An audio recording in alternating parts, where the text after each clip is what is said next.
ఆంధ్రప్రదేశ్ రాజధాని అమరావతిని వేశ్యల రాజధాని అన్న కృష్ణరాజు వ్యాఖ్యలు రాష్ట్ర రాజకీయాల్లో సంచలనంగా మారాయి. ఇటీవల జరిగిన ఓ టెలివిజన్ చర్చా కార్యక్రమంలో జర్నలిస్ట్ కృష్ణరాజు చేసిన వ్యాఖ్యలు తీవ్ర రాజకీయ దుమారాన్ని లేపాయి.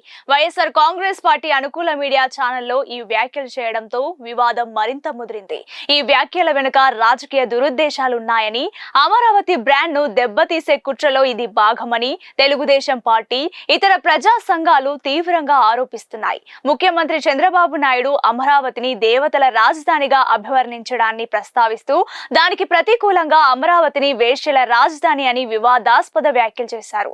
ఈ వ్యాఖ్యలు సోషల్ మీడియాలో వైరల్ గా మారడంతో రాజధాని ప్రాంత రైతులు, మహిళల నుంచి తీవ్ర వ్యతిరేకత వ్యక్తమైంది.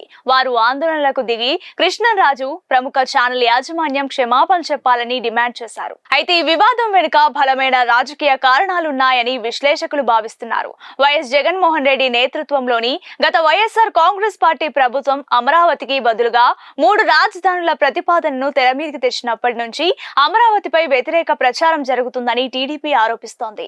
అమరావతిని శ్మశానం, ఎడారి అంటూ గతంలో వైసీపీ నేతలు చేసిన వ్యాఖ్యలను ఈ సందర్భంగా గుర్తు చేస్తున్నారు. తాజాగా జరిగిన ఎన్నికల్లో టీడీపీ కూటమి ఘన విజయం సాధించి అమరావతిని ఏకైక రాజధానిగా ప్రకటించిన నేపథ్యంలో రాజధానిపై అక్కస్తోనే ఇలాంటి నీచమైన వ్యాఖ్యలు చేయిస్తున్నారని టీడీపీ నేతలు మండిపడుతున్నారు.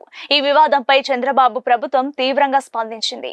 అమరావతిని కించపరిచే వ్యాఖ్యలను సహించబోమని, బాధ్యులపై కఠిన చర్యలు తీసుకుంటామని ప్రకటించింది. SC commission chairman KS Jawahar ఈ వ్యాఖ్యలపై దళిత సంఘాల నుంచి వచ్చిన ఫిర్యాదుల ఆధారంగా ఛానల్ కి సంబంధిత వ్యక్తులకి సమన్లు జారీ చేస్తున్నట్టు వెల్లడించారు.